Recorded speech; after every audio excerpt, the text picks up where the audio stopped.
It's very social, and we're definitely in the social era. You can do it without wearing pants. You can do it without wearing pants, yes. What's something you can do with podcasting and you can't do with video? You can listen to it in your car. You can listen to it in your car, listen to it on an airplane. You can listen to it on an airplane, on a boat, in a moat.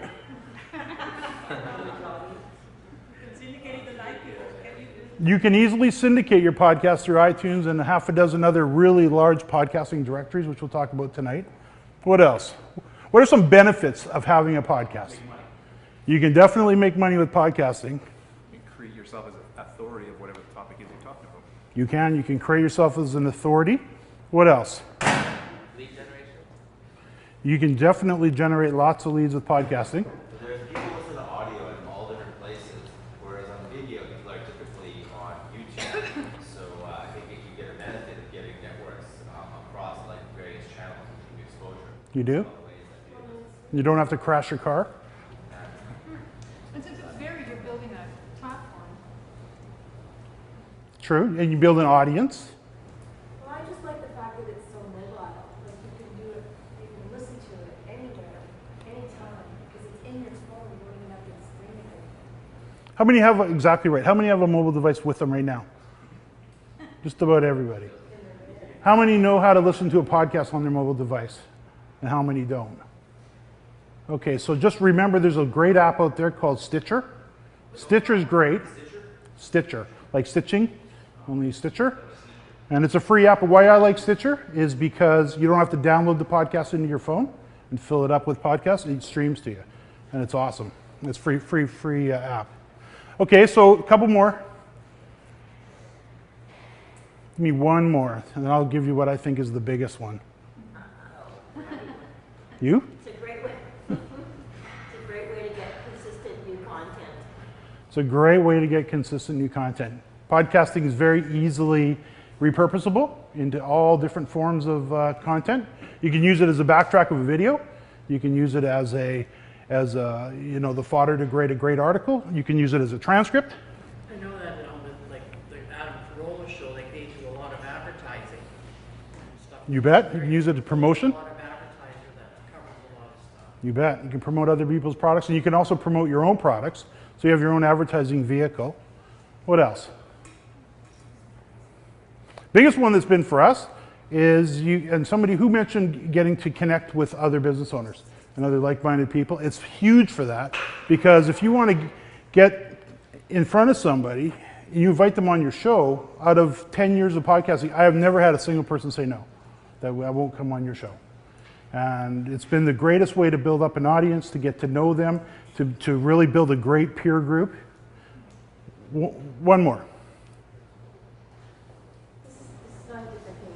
A follow-on to what you just said. You seem to build a group of people, but what I would call it is a tribe. A tribe? Build your own tribe. You bet. I mean, it might go outside your tribe, I'm sure, but you build a group of followers, people that want to hear you. You bet. Loyal followers who love what you have to say. You get to talk to them intimately in their ear, one-on-one, or feels one-on-one to them. They get to know you, and you really get to appreciate them. We've had it happen so many times. We walk into a conference, kind of probably the funniest one is Arlene and I were in Vegas at a conference, riding up the escalator, just chatting, and some guy turns around, "Are you James and Arlene Martell? I recognize your voice." It happens all the time. So people really do get to know who you are. They get to trust you. You get to build that relationship with one to many in a way that I don't know if there is another way you could do it so powerfully. And then the number one thing that I found that we've been able to do with podcasting is if you want to get invited to speaking engagements like this, podcasting is the number one way I've found to get invited to shows. We just had a call, I guess last week, from the Internet Marketing Summit in the UK. Say all expenses paid, James and Arlene. Of course, you got to bring your wife. We're very family oriented here. Okay, good. So in end of October, we're heading out to a big conference there. They put us up in the business class all the way over there in the hotel, and a couple extra days to stay afterwards to do some sightseeing, and we get to speak to 4,000 people, all in one room. So podcasting, as far as building an audience, building building your brand, building your reputation, I don't know of a better way to do it. So it really, there's an impressive list of benefits. Penetration of the smartphone, you know, even a year ago, not everybody would hold up their hands like it just happened. It's really made an impact. Like it says, Tom Webster, VP of Strategy and Marketing for Edison Research.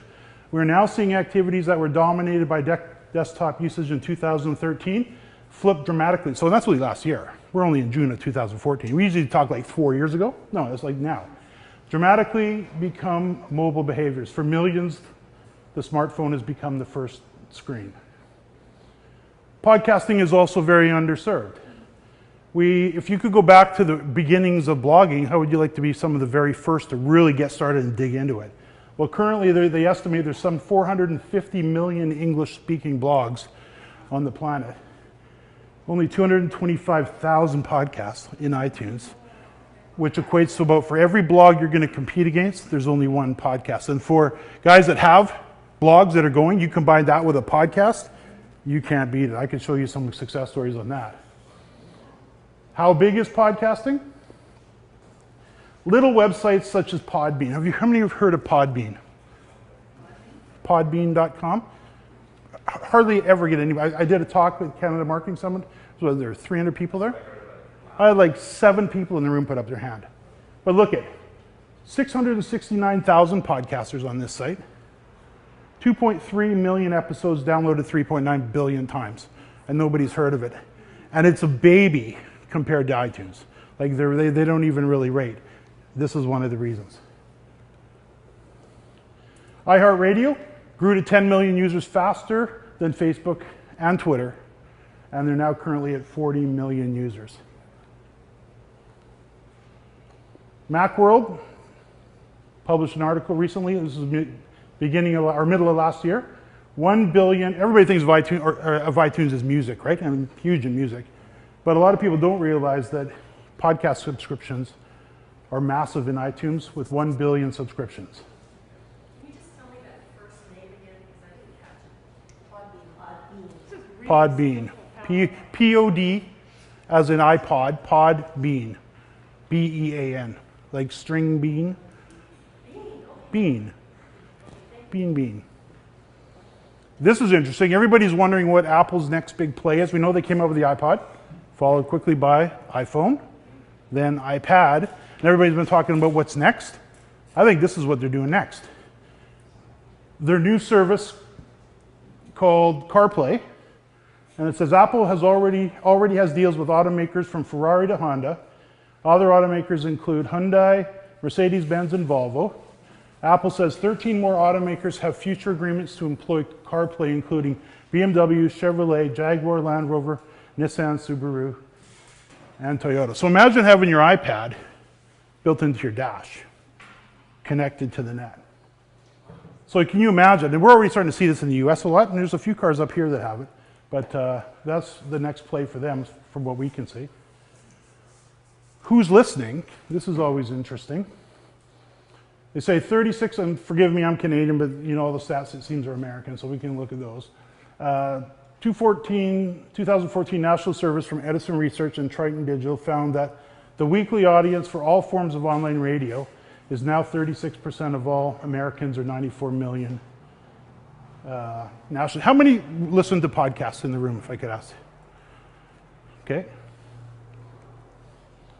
I can't even barely stand listening to local radio anymore now that you got podcasting, because you can go and set your whole playlist and just whatever you want to learn, listen to, entertainment, whatever you want. More than 6 in 10 now own a smartphone.